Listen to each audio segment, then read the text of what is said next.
V-Guard presents कौन जीत रहा है, को पावर्ड बाय सेंसोडाइन एंड विमल। बोलो जुबां केसरी। लेकिन एक सवाल बीजेपी ने उठाया है कि शिक्षक बनाम माफिया की लड़ाई में क्या गाजीपुर की जनता एक बार फिर जो बीजेपी नैरेटिव सेट करने की कोशिश में है, क्या गाजीपुर की जनता एक बार फिर अफजाल अंसारी पर विश्वास जताएगी, भरोसा करेगी? ये देखने वाली बात होगी। मैं चाहूंगा डॉक्टर गिरीश शर्मा, आपको क्या लगता है? आप भी अपने कमेंट्स दें, क्योंकि एक जो पारसनाथ राय हैं वो टीचर हैं और इसलिए वहां पर बीजेपी ने इस मुद्दे को बड़े जोर शोर से उठाया है कि आप शिक्षक बनाम माफिया में तय कर लीजिए कि आप आखिरकार किसको चुनने जा रहे हैं, और वहां पर स्थिति कैसी बनती हुई दिखाई पड़ रही है, आपकी जानकारी क्या है? पहले तो पंकज जी, मैं आपको इस बात के लिए बधाई दे दूं कि जो प्रारंभ में आपकी रिपोर्ट थी वो पूरे चुनाव की वस्तु स्थिति के बहुत करीब थी। और ये जमीन जो है पूर्वांचल की, जहां कल चुनाव होने जा रहा है, ये बिहार के बॉर्डर की जमीन है और अंग्रेजी हुकूमत के खिलाफ क्रांतिकारी आंदोलनों की उर्वरा भूमि रही है। गोरखपुर में चौरी चौरा कांड, बलिया में इतना बड़ा विद्रोह कि बलिया आजाद हुआ, और उसी तरह गाजीपुर में अंग्रेजों के खिलाफ तीन तीन बड़े आंदोलन हुए। और इसका प्रभाव गाजीपुर लोकसभा सीट पर हमेशा देखने को मिला। 17 वर्षों तक कॉमरेड सरजू पांडे, जो सीपीआई के लीडर थे, वो इस सीट पर जीते। एक विश्वनाथ शास्त्री जीते, कई बार कांग्रेस जीती, और इस दरमियान बीजेपी भी जीतती रही है। तो सपा और बसपा ने भी ये सीट जीती है। पिछले अफजाल अंसारी 2004 में जीते थे और फिर उसके बाद वो 2019 में जीते थे। इस बार वो फिर मैदान में है। अब पाला बदल उन्होंने किया है, पहले वो बीएसपी से थे, अब वो समाजवादी पार्टी से। समाजवादी पार्टी की वहां स्थिति यह है कि इस क्षेत्र की 5 विधानसभा क्षेत्र में से समाजवादी पांच विधानसभा क्षेत्र में से 4 पर समाजवादी पार्टी का कब्जा है, एक पर जमनिया सीट पर एसबी-एसपी का कब्जा है। ये यहाँ की जो वस्तु स्थिति है। मैं शहनवाज जी की बात से सहमत हूं कि हमको अच्छा लगे या बुरा, मैं मुख्तार को कभी शहीद नहीं मान सकता। मुख्तार अपने जीवन काल में एक बड़े माफिया बन चुके थे, लेकिन हिंदुस्तान की राजनीति में अगर किसी को मार दिया जाता है या वो मर जाता है तो उसके प्रति एक हमदर्दी पैदा हो जाती है, एक बड़ा ही विलक्षण फैक्टर है। तो वो हमदर्दी अफजाल को मिल रही है। और दूसरा जो समीकरण है कि कांग्रेस वहां लड़ी थी, इस बार कांग्रेस नहीं लड़ रही है, अफजाल के साथ है कांग्रेस। और वहां मैंने जैसा कहा कि वहां सीपीआई की भी पॉकेट्स हैं, सीपीआई भी वहां समर्थन कर रही है, तो बड़ी टक्कर है। मैं बीजेपी के प्रत्याशी के प्रति संपूर्ण बीजेपी की विचारधारा का प्रबल विरोधी होते हुए भी, वो एक भले आदमी है, उनके प्रति मेरी हमदर्दी है, पर मेरी हमदर्दी वहां कुछ काम करने वाली नहीं है। जातीय चलिए गणित, संपैथी और वस्तु स्थिति बीजेपी के पक्ष में इसमें नहीं है। नहीं नहीं है। चलिए, आपने अपनी बात कह दी। वरुण पुरोहित साहब, घोषी एक बात ऐड कर दूं गिरीश जी। मैंने नहीं कहा, मैं तो बिल्कुल मैं भी नहीं मानता, मैं भी आपसे सहमत हूं। मैंने ऐसा नहीं कहा, मैं कह रहा हूं वहां इस तरह का माहौल अफजाल अंसारी बनाने की कोशिश कर रहे हैं शहीद का। ठीक है, फाइन फाइन फाइन। नहीं, मैंने आपके ऊपर कोई बात नहीं कही। मैंने जो आपने बात कही उसका मैं अब सीधा जाना चाहूंगा घोषी की स्थिति किस तरीके से देख रहे हैं वरुण पुरोहित साहब? आपको क्या लग रहा है? घोषी में ओपी राजभर के सुपुत्र चुनावी मैदान में, और एक तरफ चर्चा यह भी है कि उपचुनाव में जिस तरीके से ओपी राजभर की प्रतिष्ठा धूमिल हुई थी, इनफैक्ट लड़ कोई और रहा था, लेकिन कहा यह जा रहा था कि यह हार ओपी राजभर की है। फिर से बताया जा रहा है कि उनके सुपुत्र की स्थिति थोड़ी कमजोर है। क्या वाकई कमजोर है? क्या जमीन पर वो कमजोर दिख रहे हैं?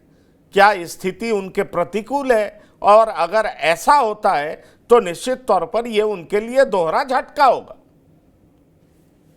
पंकज जी, अभी त्रिपाठी जी ने सारा एक्सप्लेन किया। लास्ट उपचुनाव भी बुरी तरह जो हारे हैं, समाजवादी पार्टी के कैंडिडेट जीता है। मैं नहीं समझता ओपी राजभर का लड़का कहीं प्रे में है, क्योंकि सवर्ण जातियां, मेरी अभी मऊ भी बात हुई, बनारस हुई, शाम को बैठा बैठा करता रहता हूँ, तो सवर्ण जातियां खास तौर से ठाकुर जो है वो भारतीय जनता पार्टी के खिलाफ हो चुके हैं। उनका खुद का प्रत्याशी अगर कहीं होगा तो उसके पक्ष में जाएंगे। तो सवर्ण जातियां उदासीन है या फिर अपनी जातिगत समीकरण के हिसाब से जा रहे हैं। तो जो वोट बैंक सबसे ज्यादा बीजेपी का माना जाता है वो बीजेपी के पक्ष में नहीं आ रहा है या उदासीन हो रहा है। मुसलमान तो विपक्ष के साथ है। आपने जो एक फैक्ट बात उठाई थी अभी, शेड्यूल कास्ट वोट, तो मैं वो कह रहा हूँ शेड्यूल कास्ट वोट अगर जिधर जाएगा उसकी जीत तय होगी। बसपा क्योंकि ज्यादा वोट काटने की स्थिति में इस समय नहीं है। जनता जो है ना इस समय, मैंने आपको पिछली बार भी आपको ध्यान हो कहा था, विपक्ष का ग्लैमर बना नहीं और मोदी जी का ग्लैमर रहा नहीं। तो वाराणसी को तो आप अलूफ कर दीजिए, आपने भी कहा वाराणसी तो मोदी जी जीत ही रहे। ये जो बाकी जितने भी आप कॉन्स्टिट्यूएंसीज की बात कर रहे हो, जहां प्रत्याशी मजबूत होगा वो विपक्ष का खास तौर से, वो 100% जीतेगा। आप देख लीजिएगा परिणाम। तो जनता की जो उदासीनता है, कल आप वोटिंग टर्नआउट देखना, वोटिंग पैटर्न देखना। इलेक्शन कमीशन को नहीं पता था क्या कि इतनी गर्मी होगी, इतनी गर्मी में लोग वोट देने कैसे जाएंगे। लेकिन जो विपक्ष का वोट बैंक है, या वोट माने बैंक नहीं माने, वो तो 100% वोट देगा। और भारतीय जनता पार्टी से संबंधित जो वोट है वो उदासीन है, वो देना नहीं चाह रहा। इसलिए जो आप घोषी कह रहे हो, घोषी तो मुझे नहीं लगता। राजभर के, ओपी राजभर के खुद के कमेंट्स हैं, कैसे किस प्रकार के कमेंट्स दिए, तो कई जो जातियां हैं वो भी नाराज रहती है। तो कुल मिला के स्थिति जो है बीजेपी के पक्ष में नहीं दिख रही है मुझे पूर्वांचल। पंकज, मैं आपके पास आना चाहूंगा। गोरखपुर की चर्चा करना बहुत जरूरी है क्योंकि वहां पर लड़ाई अभिनेता बनाम अभिनेत्री है। रवि किशन क्या बाजी मारेंगे या काजल निषाद बाजी मारेंगी? अगर हम 1989 से लगातार देखें तो बीजेपी कभी हारी नहीं है। हाँ, 2018 उपचुनाव में बीजेपी जरूर हारी, प्रवीण निषाद हारे लेकिन बाद में जीते, लेकिन बाद में वो बीजेपी में ही चले गए। अभी की जो लड़ाई हो रही है रवि किशन बनाम काजल निषाद, आप किस तरीके से देख रहे हैं? यहां पर आपको भारी कौन दिखाई पड़ रहा है? और साथ ही साथ मैं महाराजगंज के बारे में भी आपसे पूछना चाहूंगा। पंकज चौधरी वहां से हैं, केंद्र में मंत्री हैं, 6 बार संसदीय चुनाव जीते हैं, इसलिए उनकी पकड़ किस तरह की महाराजगंज पर है इस बात से समझा जा सकता है। ऐसे में सवाल उठता है कि रवि किशन कहां पर खड़े दिखाई पड़ रहे हैं, पंकज चौधरी की स्थिति कैसी नजर आ रही है, जरा इसको विस्तार से बताइए। जी देखिए, पहले बात कर लेते हैं हम गोरखपुर की।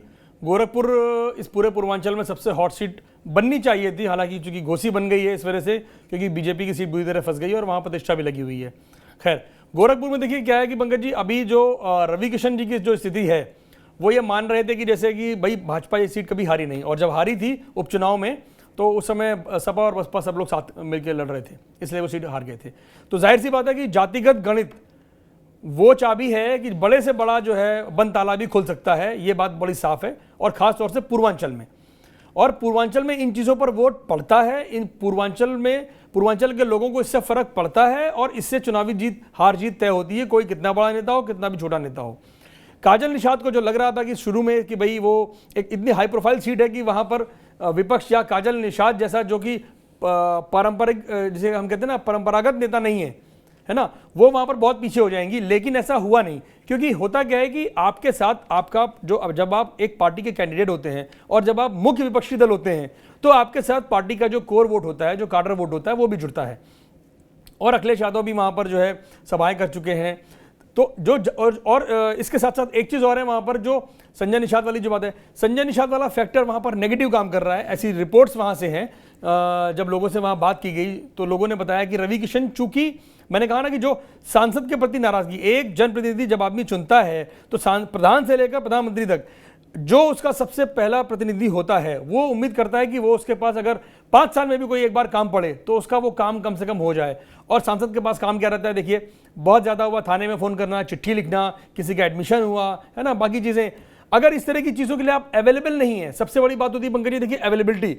पॉलिटिक्स में अगर आप अवेलेबल हैं तो आप समझिए, आप या आपके प्रतिनिधि या आपके कोई लोग अगर अवेलेबल हैं तो फिर आपसे पॉपुलर नेता कोई नहीं है। ठीक, फिर उस आदमी का काम हो या ना हो, आप मिल गए। ये वैसी बात है जैसे मरीज गया डॉक्टर के पास, डॉक्टर ने उसको अगर 15 मिनट देखा तो मरीज को ये सुकून हो जाता है कि भाई मैं ठीक हो जाऊंगा इस दवा से। और अगर डॉक्टर ने आपको खाली 2 मिनट के अंदर देख के आपसे फीस ले ली तो आपको लगेगा डॉक्टर ने ठीक से देखा तक नहीं। तो वही बात है। तो वो नाराजगी रविकिशन शुक्ला जी के साथ इसलिए है बिकॉज उनके पास अपने अलग कमिटमेंट्स हैं, उनकी अपनी एक जो क्या कहते हैं बिजनेस लाइफ है जो फिल्मों से जुड़ी हुई है, ओटीटी से जुड़ी हुई है, तो उनका वहां पर अपना जो भी कमिटमेंट रहता हो तो उनको लेकर शिकायत ये थी कि वो अवेलेबल नहीं रहते हैं। ऐसे लोगों को करना ये चाहिए कि भाई आप अगर वो उस जगह पर नहीं है कम से कम उनके लोग हों, क्योंकि आदमी के साथ ही सारा सिस्टम अगर मूव करने लगेगा तो मुझे लगता है कि फिर इस तरह की नाराजगी की स्थिति आएगी। गोरखपुर में फाइट टफ है, लेकिन मैं ये नहीं मानता हूं कि वहां गोरखपुर की सीट भाजपा हार सकती, क्योंकि अगर काजल निषाद के साथ उनका अपना कोर वोट है तो और लोगों की नाराजगी भी अगर है, इसके बावजूद वहां का जो वोट बैंक है वो सारा बीजेपी को सपोर्ट करता है। अब बात करते हैं, आपने सवाल उठाया था महाराजगंज को लेकर। देखिए महाराजगंज में क्या है, पंकज चौधरी जो है, पंकज चौधरी सुरक्षित सीट है महाराजगंज। पंकज चौधरी का जो कनेक्टिविटी है वो आप देखिए कि वो बहुत ही जिसे कहते हैं ना सुलभ, अगर वो मतलब अगर मैं एक निजी तौर पर बात करूं तो अगर आप उनके पास महाराजगंज में मिलने गए और इस चुनाव के दौरान भी अगर मान लीजिए वो दिल्ली नहीं आ सकते हैं आपके काम के लिए और आप वहां पहुंचे हुए हैं तो वो आपको तुरंत अपने किसी आदमी से वहां कनेक्ट कर देंगे और बोलेंगे कि देखिए आपका ये काम वो आदमी कर देगा। और फिर उस आदमी से वो कहते हैं कि इनका काम करने के बाद आप मुझे फॉलोअप देंगे, और एक आदमी वो तुरंत रिपोर्ट कर देते हैं कि हाँ भैया ये आदमी है, ये आदमी आपको बता देंगे आपके काम के बारे में। तो ये जो मैंने बात की अभी अवेलेबिलिटी वाली, तो पंकज चौधरी की जो कनेक्टिविटी है पब्लिक के साथ प्लस जो भी उनके पास आता है वो ये है, इसीलिए 6 बार आदमी सांसद चुना जाता है। मुझे लगता है 7वीं बार भी उनकी सीट जो है वो एक सेफ सीट है। सवर्णों से भी उनका बहुत ठीक है, और महाराजगंज में चाहे वो अमरमणि त्रिपाठी का परिवार हो या और बाकी जो रियल एस्टेट के काम है, चूंकि महाराजगंज के आसपास के एरिया में रियल एस्टेट का काम बहुत पंकज जी प्रभावशाली तरीके से होता है और उसमें सारे सवर्ण लोग मोस्टली जुड़े हुए हैं, तो उन सब लोगों से भी उनका ठीक है। तो यानी कि राजनीतिक तंत्र, आर्थिक तंत्र और सामाजिक तंत्र, तीनों जो तंत्र है इस लोकतंत्र के, उससे उन पंकज चौधरी जी की कनेक्टिविटी एकदम ठीक है, तो मुझे वो उनकी सेफ सीट लगती है जी। वी-गार्ड प्रेजेंट्स कौन जीत रहा है, को पावर्ड बाय सेंसोडाइन एंड विमल। बोलो जुबां केसरी।